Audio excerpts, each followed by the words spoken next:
C'est là où il faut penser diversification et décider. L'attentisme est la pire des choses. Quand on ne fait pas de choix, on fait un choix déjà. Bonjour et bienvenue dans cette nouvelle vidéo, c'est Guenoui de Créer Société Dubaï. Alors, on ne le présente plus, Naufal, re-bienvenue sur la chaîne. Eh ben Comment merci. vas-tu? Bah écoute, ça va, je me sens comme chez moi maintenant. Ah voilà. Ce que je te propose, c'est de nous faire une courte introduction, ou même tu peux dire ce que tu as envie pour ceux qui Ouais. t'auraient loupé les vidéos d'avant. Mais elles étaient particulièrement intéressantes, donc je les invite quand même à aller les voir. Eh ben je te remercie Ganoui. Moi c'est Naufal, je suis entrepreneur depuis une quinzaine d'années dans la tech. Et la particularité, c'est que je gère une entreprise internationale en France, aux Émirats, au Qatar et en Arabie Saoudite. Je travaille à peu près dans toute la Terre.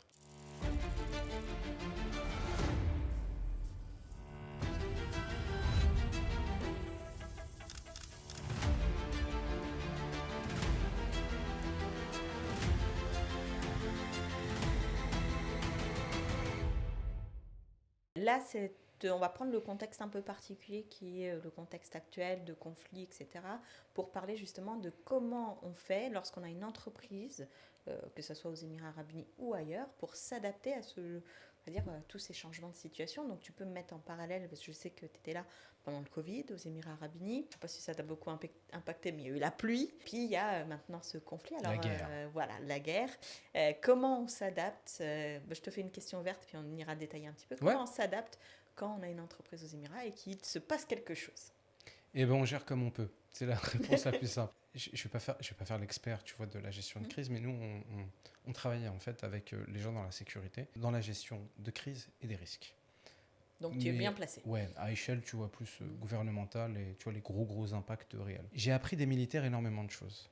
Parce qu'en fait, eux, ils traitent ces environnements-là. C'est-à-dire que quand tu vas prendre des forces spéciales, des polices ou des militaires, tu vois, qui vont être en mode offensif, des fois, ils savent pas où ils vont intervenir. Ce qui est intéressant, c'est de regarder, tu vois, comment eux adaptent. Je trouve ça ultra intéressant, même dans le business, dans ton approche business. Mais comment, en fait, eux, ils font pour gérer une crise? Tu peux avoir 3 points. Le premier point, j'aime beaucoup cet acronyme et cette histoire-là. Ça s'appelle VUCA. V-U-C-A. Après la guerre froide entre les États-Unis et la Russie, les Américains, c'était sous l'ère Carter, on dit en fait on va passer d'un monde bipolaire, donc États-Unis et Russie, à un monde multipolaire, multi-risque, et on ne sait plus d'où va venir en fait le problème. Donc on va rentrer dans ce qu'on appelle un VUCA world. VUCA, ça veut dire quoi? Volatility, uncertainty, complexity, ambiguity. Volatilité, incertitude, complexité, ambiguïté. Volatilité, c'est quoi? La volatilité, en fait, c'est quand tu as des grands mouvements rapides et tu ne sais pas prédire la direction. L'incertitude, c'est qu'en fait, tu ne sais pas dans quelle direction ça va partir. Ça peut partir à gauche, à droite, aucune idée. La complexité, en fait, c'est quand les effets et les causes sont mêlés. C'est un plat de spaghettis, tu ne sais plus par quel bout prendre. Et l'ambiguïté, c'est quand, en fait, il peut y avoir plusieurs interprétations sur une même situation. Typiquement, la guerre qu'on a aujourd'hui. Tu discutes avec tout le monde et on est en train de commenter, tu vois, un match de foot France-Italie. Tout le monde a son avis, tu vois, entre les différentes choses. Donc ils ont créé ça. Et ils ont dit, bah, la réponse à VUCA, parce que c'est ça qui est intéressant, c'est comment tu fais pour lutter dans un monde qui est volatile, incertain, complexe et ambigu. La première des choses, c'est qu'il faut que tu donnes de la vision. Donc si on applique ça, tu vois, à nous en tant qu'entreprise, c'est la vision, c'est à 3 ans. Voilà ce que je veux devenir. Toi, c'est j'accompagne à créer des sociétés, tu vois, à Dubaï. C'est la première des choses.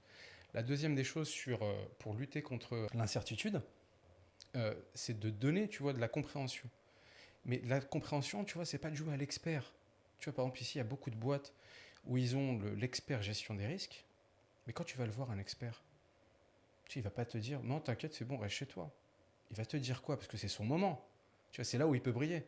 Attention, plan hors sec. On va louer un avion, tout le monde, téléphone satellite pour tout le monde. Vous restez chez vous, on joue à 1, 2, 3 soleils et vous bougez sur les trucs. À l'éclairation. Exactement, avec l'éclairation. Parce que c'est un expert, mais un vrai expert. Il analyse la situation et il te donne une information claire. Une information, donc c'est un process très clair et compréhensible par tout le monde. C'est ça la chose la plus importante. Les process en entreprise, on ne doit pas les complexifier, on doit les simplifier au maximum. Pour la partie compréhension. Et le dernier point, c'est le plus important. Pour l'ambiguïté, c'est l'agilité. Tu ne sais pas où ça va aller. On prend un marché économique, tu vois, tu vas prendre, je sais pas, le marché immobilier, le tourisme ou même le monde des entreprises, on ne sait pas dans quel sens ça va aller. Donc il faut de l'agilité. Bah, pour l'agilité, c'est de dire, en fait, on va tester des choses très rapidement et les kill très rapidement. Dire que j'ai une vision où, par exemple, je vends un produit A. Bah, maintenant, on va étendre à B, C, D, E, F. On va les ouvrir un peu, on va diversifier, limite gauche, limite droite. Et puis après, bah, derrière, je vais mettre en place les choses. Si ça marche, bah, j'écoute, je prends plus de clarté et d'informations, je continue. Ça ne marche pas, je tue rapidement pour recréer rapidement. La pire des choses que les gens font, et tu le vois des fois quand les gens paniquent, parce qu'en fait, la panique, elle est due à quoi? Tu as une partie de ton cerveau c'est l'instinct de survie. Il te dit, attention, c'est la guerre. Mais même si tu ne l'as pas vu, on a tous vu des films de guerre. On sait ce que ça peut donner. Il y a Rambo qui va arriver, qui va mitrailler partout. Donc d'un coup, on a peur. Situation inconnue. Et tu as l'autre partie de ton cerveau, tu sais, qui lui, c'est le côté rationnel. Mais il se passe rien. Ouais, mais les autres, ils ont vu. Ils savent des choses que tu ne sais pas. Ouais, mais il n'y a pas eu de mort et il n'y a rien autour de moi. Et la vie continue, tu vois. La difficulté qu'on a, tu sais, quand on discute avec nos familles à l'étranger, on les rassure plus. Ils sont plus inquiets que nous. Et nous, on est là. Et nous, on est là. Et tu leur dis, bah écoute, je suis à la salle de sport, tout se passe bien, quoi. Et donc, en fait, tu te retrouves dans un entre-deux, dans une situation d'attente. La pire des choses, en tant qu'entreprise, ou tu vois, en tant qu'entrepreneur, en tant de ce que tu veux, c'est l'attentisme, ne pas prendre de décision. Donc, il te faut une boussole. Et la boussole, bah là, c'est un autre protocole américain qu'ils utilisent, qui vient de l'US Air Force. T'as vu le film Top Gun? Tom Cruise, il pilote des avions qui vont super vite. Il prend plein d'informations et il doit prendre une décision ultra rapide. Et en fait, les pilotes Top Gun, ils utilisent ce qu'on appelle la loupe OODA, O-O-D-A. J'aime beaucoup les acronymes et les histoires. Donc en fait, c'est pour Observe, Orient, Decide and Act. Donc on a dit qu'il fallait être agile, il fallait faire des trucs et ainsi de suite. Bah, ta boussole, en fait, c'est, je dis que je vais faire B. Bah, pour faire B, d'abord, je vais observer. Donc collecter, tu vois, prendre les choses. Orienter, je vais collecter de l'information. Tiens les gars, je lance un nouveau service dans ma boîte. Regardez les retours. Tu vois, tu vas mettre tous tes indicateurs. Après, je vais décider.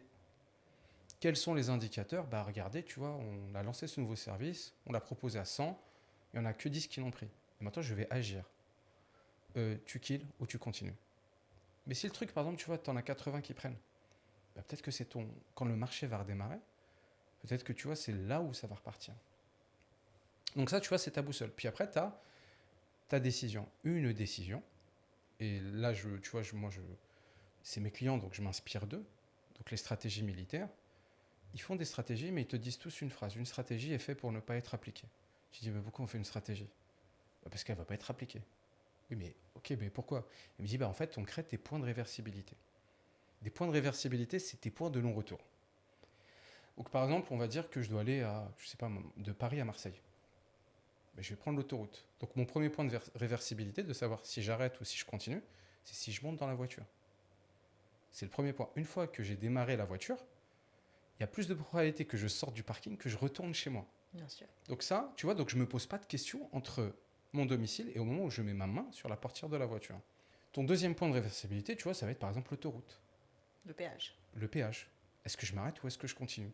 Donc en fait, les points de réversibilité, c'est de dire, voilà ma stratégie, voilà mes points d'étape où je réfléchis et je peux remettre en cause ma stratégie. Je remets rien en cause. Parce qu'en fait, j'ai fait toutes les étapes de qu'est-ce qui se passe si. Donc là, on est en situation de guerre. L'économie, bien sûr qu'elle est impactée. Et là, on est en mode de 1, 2, 3 soleil. C'est en pause. Mais la guerre, elle n'est pas finie. Connaître les répercussions à long terme, on ne les connaît pas. Bah derrière, tu fais ta stratégie. Qu'est-ce qui se passe si ça redémarre? Tu vois, je me pose la question là. Option A, option B, option C. Mais mon plan, il est fait.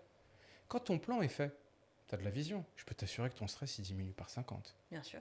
Et là, d'un coup, en fait, c'est tes compétences que tu laisses parler, pas forcément de la peur. Parce qu'après, tu te retombes, tu sais, dans un autre épisode, on parlait des influenceurs. Et tu as une autre population aussi, tu sais, qui est entre mi-influenceurs, mi-business, c'est les agents immobiliers. Il y en a qui font très bien leur métier, il y en a d'autres qui font pas très bien leur métier.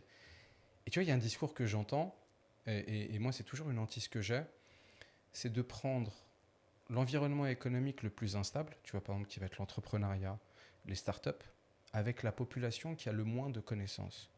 Donc, tu vois, le citoyen lambda, et de le faire investir là-dedans, parce qu'il n'a pas conscience des risques qu'il peut y avoir. Et donc, tu as beaucoup de discours en ce moment qui disent oui, il faut investir quand on a peur. Oui, le marché, c'est le moment d'acheter parce qu'il est baissier. Bah, en fait, il faut regarder, tu vois, les indicateurs. En fait, et comme dans tous les marchés, il faut splitter en 3. Tu vois, tu as ce qu'on appelle ton tier 3, Tiers 2 et tiers 1. Tiers 1, c'est tes grosses boîtes, les leaders qui vont bien. Quand tu as un retracement, et c'est normal, tu vois, les tiers 3, c'est ce qu'on appelle les opportunistes. Ils sont arrivés soit en dernier, soit c'est les gens qui ont le moins de compétences. Eux, ils vont mourir en premier, mais au premier coup de vent. Donc ça s'arrête, ils vont mourir en premier. Ils vont disparaître. Est-ce que c'est une mauvaise chose? Non. Est-ce que ça veut dire qu'il y a un signe de, tu vois, une crise? Pas du tout, il n'y a pas de crise.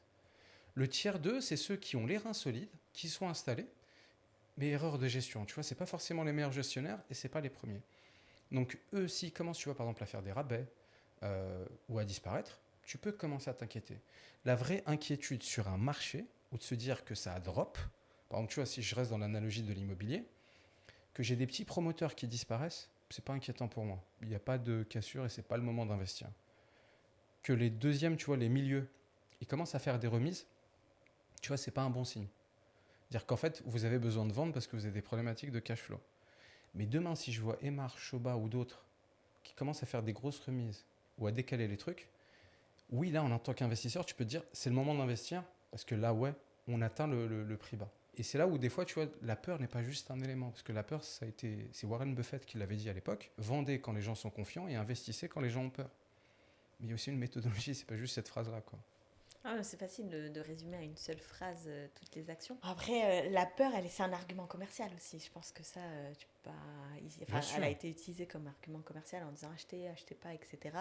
Sur l'immobilier aux Émirats Arabes Unis, pour le moment, moi je vois beaucoup d'annonces en disant distress deal, et puis finalement, quand tu regardes les prix, c'est les prix du marché, il n'y a pas tellement de réduction. Donc en soi, après, c'est ce que moi, c'est ma question, c'est tu dis il n'y a pas de crise.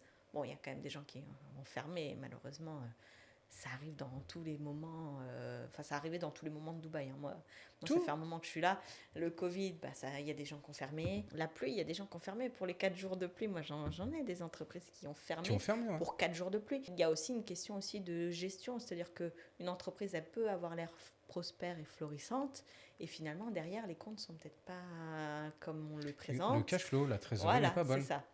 Et donc, parfois, c'est le petit déclic pour pouvoir... qui fait que ça y est, tout le château. C'est un château de cartes, il s'est Exactement, la proposition de valeur qui est pas bonne. Mais ça, c'est au premier coup de vent. Mais ça veut dire quoi? Que l'entreprise devait disparaître. Quand une entreprise de toute façon, c'est la raison d'être de n'importe quelle entreprise. N'importe quelle entreprise disparaîtra à un moment ou l'autre. Soit elle sera vendue, soit elle va mourir. Mais elle durera pas. Le truc, c'est que une entreprise qui meurt, c'est bien. Ça veut dire qu'en fait, c'est comme dans le règne animal. Les plus faibles meurent, les plus forts se renforcent. Donc ça veut dire qu'en fait, demain, si toi, tu as des concurrents qui meurent, c'est pas un mauvais indicateur. Ça veut dire que quand ça va redémarrer, ça va repartir. Aujourd'hui, tu es sur une cible, tu vois, je vais dire des bêtises, hein, tu m'excuses si je ne connais pas ton truc, mais tu vois, tu vas être sur, on va dire, je crée des entreprises SMB, tu vois. Mais demain, tu vas voir qu'en fait, les entreprises au départ qui sont mortes, gérer des infopreneurs, ça veut dire qu'en fait, il faut que tu te diversifies sur les infopreneurs. Mais toi, tu as quand même la taille, tu vois, d'attendre. Et en fait, c'est là où il faut penser diversification et décider. L'attentisme est la pire des choses. Quand on ne fait pas de choix, on fait un choix déjà.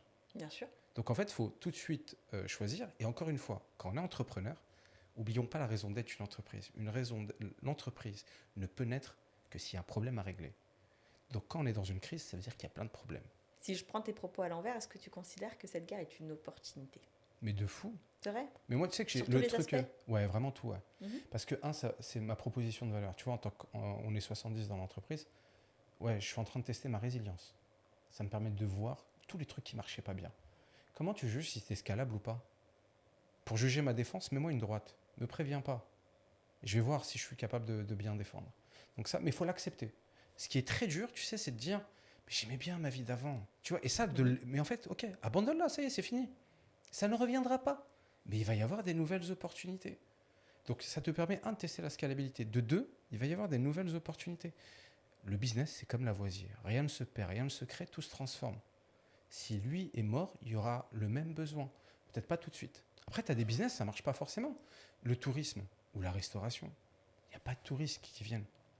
Je suis d'accord, tu vois, quelqu'un qui dit « je ferme, là maintenant, je mets en pause ». Il a raison, absolument. Mon discours n'est pas valable pour lui parce que c'est à l'arrêt. Il n'y a rien d'autre. Mais il est temps de te diversifier. On l'a appris pendant le Covid, est-ce que tu veux le réapprendre? La force aujourd'hui des entreprises, c'est d'être agile. Les dinosaures, c'était les animaux terrestres les plus forts. La race animalière qui est la plus vieille, c'est le cafard. Ils s'adaptent à tout, même à une bombe nucléaire. Donc, ils vont être des cafards. Parce que du coup, on dit Covid, on dit guerre, etc. On est bien d'accord, le Covid, c'est pas comparable à une guerre, parce que le Covid, Non. c'était quand même très mondial, tout le monde était confronté, tout le monde avait... Enfin, on n'avait pas le choix que de confronter le Covid, là, c'est quand même beaucoup plus localisé. Sur une guerre, qu'est-ce qui fait qu'aujourd'hui, tu as fait le choix de rester aux Émirats Arabes Unis et pas de te dire, bah, allez, il y a une guerre là, moi j'ai mes opportunités en France, je rentre en France avec ma famille. Pourquoi tu es encore là? Parce que j'ai vu aucun risque rationnel. Ok. En fait, économiquement, quand je dis je vais pas parler de crise, je vais regarder deux choses. Aujourd'hui, l'économie mondiale est drivée par deux éléments. C'est pas, tu vois, le fear market. Tu veux regarder la peur, faut regarder, t'as plein d'indices de fear market, tu vois, sur la bourse, c'est intéressant de le regarder, parce que c'est un des indicateurs parmi 100 pour investir. C'est que je regarde, tu vois, la consommation. La consommation, elle n'a pas baissé au niveau mondial. Elle se maintient très bien. Donc, il n'y a pas de risque de crise économique là tout de suite. Est-ce qu'il y en a une qui va arriver? Ouais, ça se sent, tu vois, les tendances, elles montent. Ouais, on en parlait avant même, Ouais. la guerre. Ouais, exactement, même avant la guerre. Tu prends l'immobilier, il y avait un retracement qui a été prévu. Aujourd'hui, est-ce qu'il y a une bulle ou une crise? Non, il n'y a pas de crise. Et est-ce que les investissements s'arrêtent? Non. Les investissements continuent. Et là, pendant la guerre, l'investissement, tu vois, les gens qui utilisaient Dubaï comme coffre-fort, au deuxième jour, ils l'ont mis en Asie du Sud-Est, Singapour, Hong Kong. Mais c'est normal, tu ne vas pas laisser ton coffre-fort et ta banque au milieu de la guerre. Donc tu le bouges parce que tu as peur qu'il y ait un moment, ton argent il soit tapé. Est-ce qu'ils vont revenir? On est dans un pays qui est super agile. C'est leur grande force. Oui, sur le long terme, ça marche. Pourquoi je ne suis pas parti? C'est qu'aujourd'hui, est-ce qu'il y a des choses critiques qui ont été tapées sur les Émirats? Non.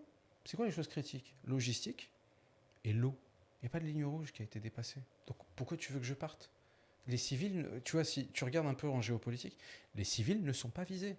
Bien sûr. Après, moi, c'est ce que je dis, mais peut-être avec erreur, mais je veux dire, au lieu de viser pendant 31 jours, d'envoyer des drones et des missiles qui sont interceptés, il suffisait d'un seul missile sur un symbole comme Burj Khalifa. Voilà. S'ils avaient vraiment envie de mettre fin à l'économie de Dubaï et les Émirats Arabes Unis en général, il suffisait de viser un seul symbole, de mettre tous les missiles sur ce symbole-là et le détruire complètement. Pour le moment, moi, c'est pas ce que j'ai vu. J'ai vu, il y a des drones, il y a des missiles, ils sont interceptés. Je pense qu'on voit avec ce qui est envoyé en Israël qu'on est clairement pas, on n'a clairement pas les mêmes missiles. C'est pas le Liban, c'est pas la Syrie, c'est pas les mêmes missiles. Et comme tu as dit, tu sais, dans les années 80, il y avait une mode. J'ai fait une interview avec le fondateur du GIGN et l'ancien général du GIGN. Et en fait, tu avais des modes, il t'expliquait que dans les années 80, c'était les prises d'otages d'avions. Parce qu'en fait, ils voulaient l'espace médiatique, passer, tu vois, à la télé. Après, c'était les prises d'otages, tu vois, dans les prisons. Après, c'était les attaques, tu vois, à la voiture bélier. Les attaques au couteau. Tu avais des tendances. Et là, aujourd'hui, tu vois, Dubaï, tu tapes Dubaï, tu as vu comment ça en parle dans toute la Terre? J'ai reçu des messages de gens que je n'avais pas entendus depuis 15 ans. Tu vois, sur le truc, parce que Dubaï, ça fait parler tout le monde. Je te rejoins parfaitement, c'est qu'aujourd'hui, ils auraient voulu viser des civils, ils peuvent. Tu as visé 3 fois l'aéroport à côté. Tu as visé 3 fois des sites un peu stratégiques à côté. Mais par contre, tu as visé un étage parfaitement d'un appart. Tu sais, entre le 7e et le 9e. Si tu voulais vraiment faire mal, tu aurais fait mal, tu vois, sur le truc. Donc, il n'y a pas forcément d'intérêt. Les Émirats, c'est le deuxième partenaire économique de l'Iran. C'est la banque de l'Iran. Il y a 1 million d'Iraniens qui vivent aux Émirats. Ils sont là depuis la nuit des temps, avant même que les Émirats existent. Il faut savoir que tu as des Émiratis qui sont d'origine iranienne. Parce que quand ils ont créé les UAE, il y avait des Iraniens qui étaient là, ils leur ont donné la nationalité émirati. Donc, une fois que tu as compris, tu vois, les tendances géopolitiques, on n'est pas à l'abri de Bien d'un sûr, risque. t'as pas de boule de cristal non plus. On n'a rien du tout, tu vois. C'est dans le système VUCA que je te disais. On est dans l'ambiguïté. On a le même film, mais 50 interprétations difficiles. Moi, j'ai mis mes lignes rouges et j'ai mis ma stratégie. Si ça touche, tu vois, un truc sensible, oui, je pars. J'ai un ami, par exemple, lui, il a dit l'école. Parce que je ne peux pas gérer mon gamin de la maison. Donc, je pars et je reviens en septembre. Parce que je veux qu'il soit dans une école. Parce que je ne veux pas gérer mon travail. Mais why not? Je ne suis pas dans la critique de est-ce qu'il a tort ou il a raison. Comme tu as des gens, tu vois, qui sont partis, mais qui veulent absolument avoir raison et qui cherchent à montrer que les Émirats sont en danger. Ou ceux qui sont restés ici, qui veulent montrer que vous êtes ridicule d'avoir fui. On n'est pas, tu vois, c'est pas une guerre des réseaux sociaux à savoir qui a tort ou qui a raison. Chacun peut assumer sa stratégie. Le seul truc, c'est que pour régler la panique et la peur, il faut juste avoir de la vision. Bien sûr. Puis après, il faut rappeler aussi que c'est le jeu des médias d'avoir de la visibilité, des clics. Parce qu'ils vendent de l'espace publicitaire et ils vendent aussi de la visibilité. Ça fait vendre, hein, Et un titre comme tel endroit aux Émirats visé par des bombes, ça clique toujours un petit peu plus que telle entreprise s'en sort particulièrement bien, ou tiens, les vols des Émirats par Emirates sont assurés et continuent de circuler. Et je pense qu'il y a aussi cet aspect-là où tout est réseau social en ce moment et tout est rapide. Donc c'est dès que quelqu'un a une info, on la sort parce que ça fait la visibilité. Vite, hein. Et finalement, c'est sur cette base-là qu'on a les parents inquiets, qu'on a la famille au global ou les connaissances qui sont inquiètes. C'est parce qu'on voit des titres qui font très peur. Ouais. Parce qu'en vrai, il y a aucun pays qui a vraiment un intérêt à éliminer une population, éliminer une économie, parce que tout finalement est quand même très lié maintenant, c'est une économie mondiale. C'est-à-dire que tu touches un pays, peut-être que ce pays-là, tu n'avais pas de lien économique, mais peut-être ton partenaire et ton allié, lui, avait un lien économique. Quand tu regardes, il n'y a personne qui est intéressé de guerre. C'est ça. Donc c'est pour ça que ça ressemble, enfin pour moi, ça ressemble plus à une guerre des médias. Encore une fois, je peux me tromper. Ça ressemble plus à une guerre de communication. Mais dans une prise d'otage médiatique, je te rejoins. Quand tu discutes avec les Libanais, les Syriens ici, ils sont inquiets, mais pas du tout. Non, pas du tout. Tu te dis, mais ça c'est rien, c'est un feu d'artifice. Mais c'est comme quand tu t'y habitues. Regarde, maintenant, on reçoit le message. Tu fais ça, tu le coupes, tu continues ta discussion. Les premiers jours, c'était super anxiogène. Mais c'est normal, c'est quelque chose de nouveau. J'ai vécu le même phénomène, mais dans l'autre sens. Je sais pas si tu te rappelles, dans les années 2000, tu sais, quand il y a eu les révoltes des banlieues. 2008, 2012, quelque chose comme ça. Et en fait, ça avait, tu vois, il y avait la police qui avait tué deux gamins, enfin qui étaient morts parce qu'ils étaient allés dans un site électrique, et toutes les banlieues avaient pris. C'était devenu un bordel. Je venais ici dans la région, et aux États-Unis. Aux États-Unis, il y avait, je me rappelle, à la télé, sur leur chaîne, la CNN, Paris is burning. Et ici, quand je leur disais que je venais de Paris, comment vous faites?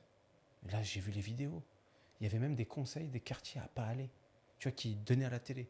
Et en fait, tu avais toujours le 18e arrondissement, le 93. Et chaque truc, non, et j'avais des clients, je me rappelle, au Qatar, qui me disaient, mais comment tu fais pour rester à Paris? Il faut partir de là-bas. En fait, c'est la perception. Oui, tu avais ok, il y avait de la casse, ils brûlaient des voitures, mais tu sais, mais vu de la France, ça va, tu vois, c'est gérable.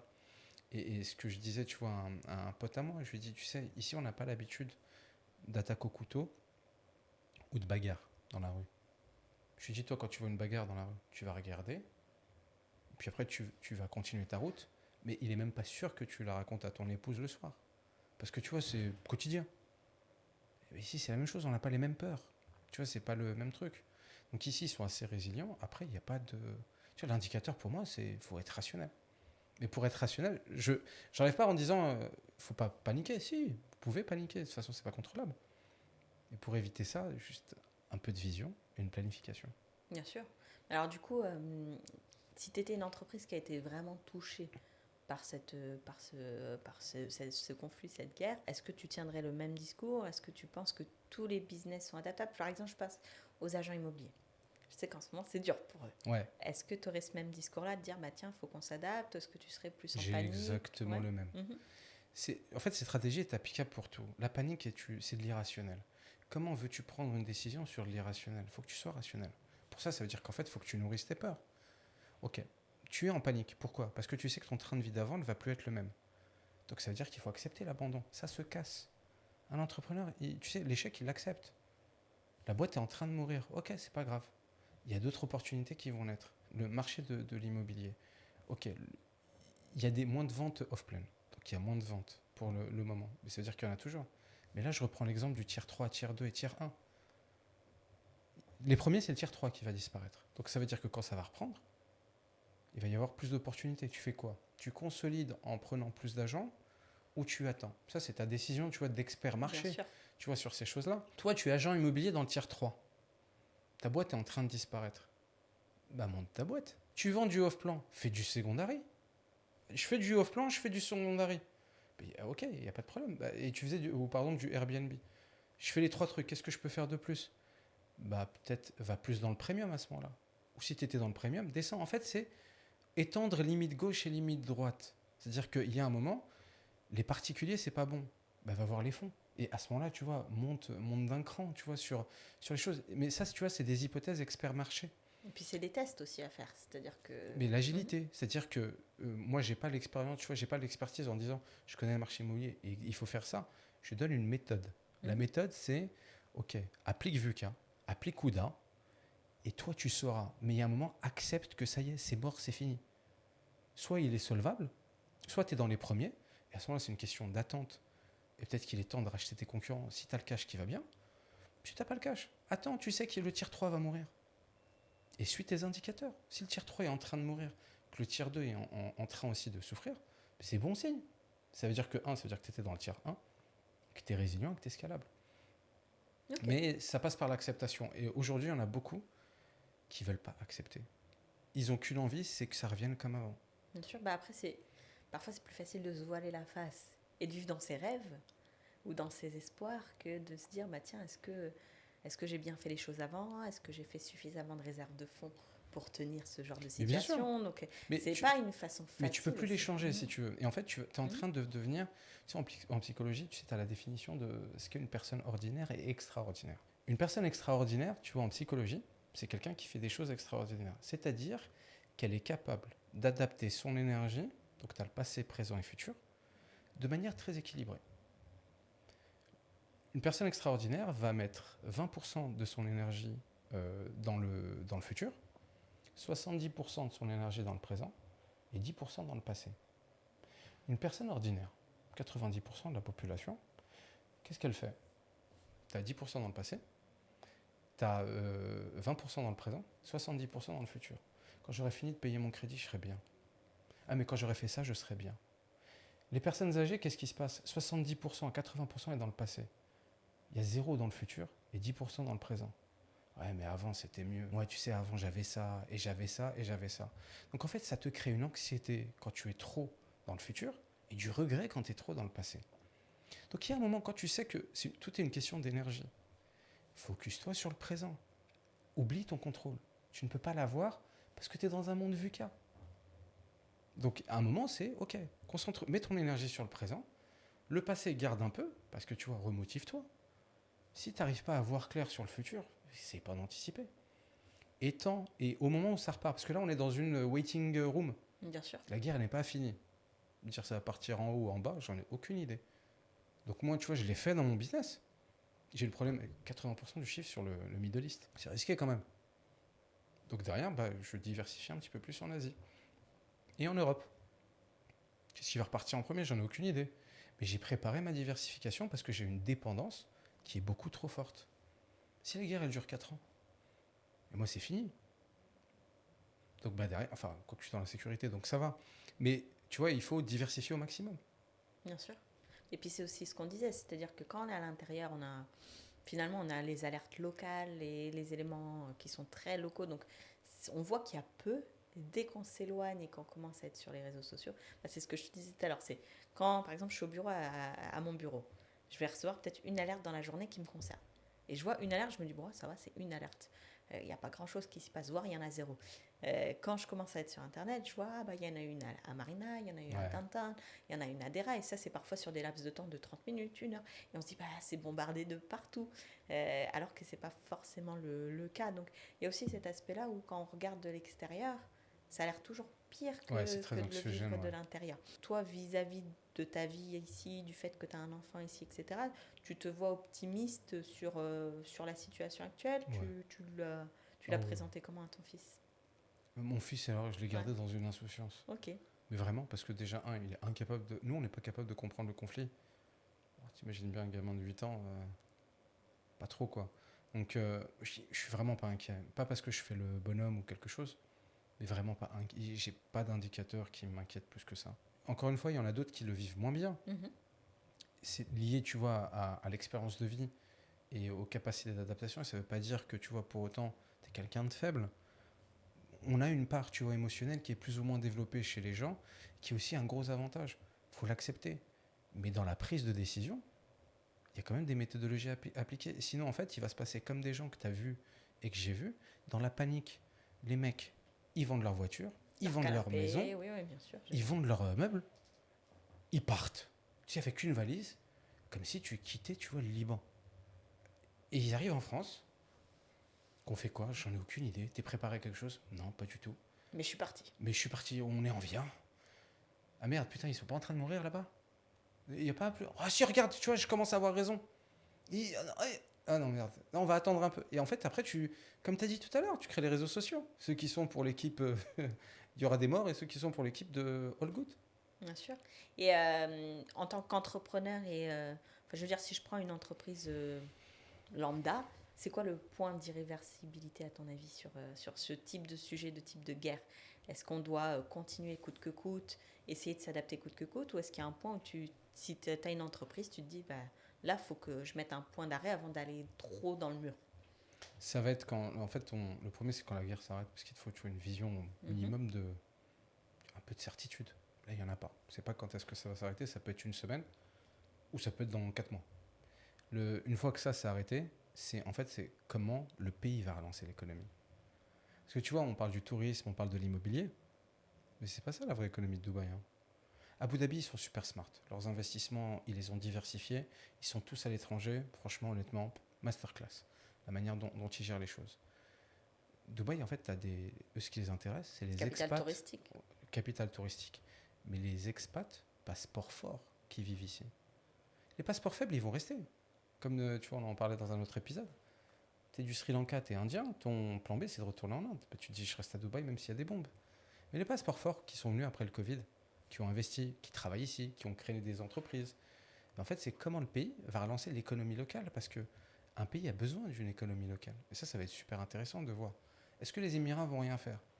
T'es là depuis longtemps. Ça m'étonnerait. Impossible. Il va se passer quelque chose. Donc c'est pour ça que je suis en mode, moi en tant qu'entrepreneur, allez, envoyer la sauce. Parce que là, on va voir ceux qui ont révisé. Tu vois, c'est le côté de, il va y avoir des opportunités. Il y en aura. Il y a plein de boîtes qui sont déjà adaptées. Des mecs qui étaient, tu vois, regarde là quand il y a eu les premières boîtes, tu vois, les premières paniques. T'avais des mecs qui faisaient la navette dans le désert pour le tourisme. Ils emmenaient des mecs à Hatta, ou tu vois, à la frontière, ou à Oman, pour 5000 dirhams. Mais cette agilité, cette adaptation, elle est magnifique. Mais eux, c'était pas le truc, mon business en train de mourir. Il y a une opportunité. Donc c'est une heure de route pour 1500 €, hein, sûrement en perspective. Mais c'est énorme. Tu as vu le truc, bien sûr. Et tu voyais les gens, ça s'arrachait. Tu vois, tu as des trucs. C'est comme le Covid, il y avait des masques. Il y a eu plein d'opportunités. Ceux qui arrivent à succéder, c'est qu'il y a un moment, un, c'est l'acceptation. Et deux, c'est regarder l'opportunité qui est autour. Mais ça, tu vois, il te faut un plan. Et quand je regarde, tu vois, par exemple, les forces spéciales qui interviennent dans des endroits qu'ils ne connaissent pas, elles ont 45 minutes. Tu as le temps du trajet pour être briefé. Ces méthodologies que je t'ai dit, elles les appliquent. Bien sûr. Alors, parce que tout ça, tu l'as appris de ton expérience, tu as appris des gens autour de toi. Est-ce que, je pense, je veux finir là-dessus sur cette fois, j'aimerais bien que tu nous parles de ton podcast, des gens que tu invites, des sujets que tu abordes, et comment ça t'a apporté toutes ces connaissances. Le podcast, il s'appelle Néologisme. Je te mettrai. Oui, bien sûr, je le mettrai en description. Ouais. Et en fait, on partage à peu près les mêmes valeurs. C'est-à-dire partager des gens vrais qui ont une expérience de vie qui est différente. Moi, ça tourne beaucoup autour, tu vois, tech, business, mindset. C'est le sujet qui m'intéresse. Et aussi, tu vois, l'expérience. Tu as Gérard de Nerval qui disait une phrase que j'aime beaucoup, c'est l'expérience de l'un et le trésor de tous.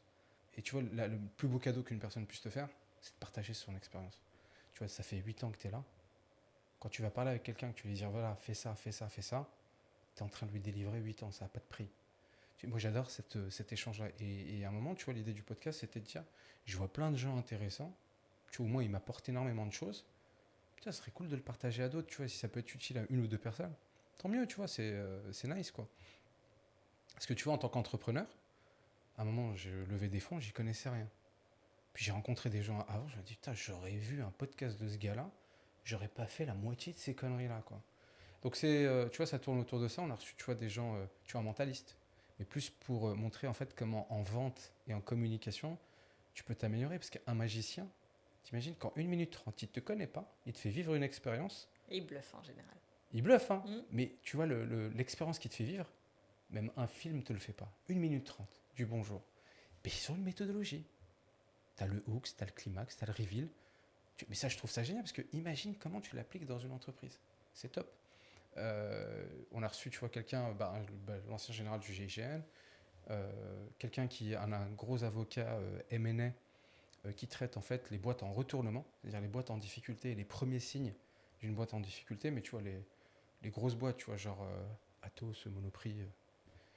Un autre qui fait du M&A ou qui vend des mines pour des pays. Donc en fait, c'est de la diplomatie, mais indirecte. Donc sur des deals à 10-20 milliards, comment tu fais? Moi, j'ai jamais fait de deal à 10-20 milliards, donc c'est intéressant. Donc ça tourne autour de ça. Non, bah, on ira voir. De toute façon, je mets tout en description. Si, au-delà de dire aux gens d'aller te voir, si tu as un petit mot de la fin, quel serait-il? Faites-vous confiance à vous. Le truc des fois, les bruits du marché, surtout avec les réseaux sociaux, il faut les entendre, il ne faut pas les écouter. Tu vois, par exemple, sur le Move à Dubaï, tu as peut-être, tu vois, 30 000 personnes, tu auras 30 000 expériences de Dubaï. Il faut se faire sa propre idée. Mais essayez. Ça ne va pas vous tuer. Ça ne va pas vraiment pas vous tuer. Donc, vraiment, le truc de allez-y. Bien sûr, sans se voiler pour autant la face, mais faire les choses et les faire avec sa propre expérience, sa propre opinion. Exactement. Bah super. Bah en tout cas, merci beaucoup. Merci à toi, Ganoui. Merci pour ton expérience, pour ton partage. Et puis, je mettrai tout en description parce que je pense qu'on a beaucoup à apprendre de toi et de tes podcasts. Eh ben, merci beaucoup. Très sympa merci. à toi. À bientôt. À bientôt.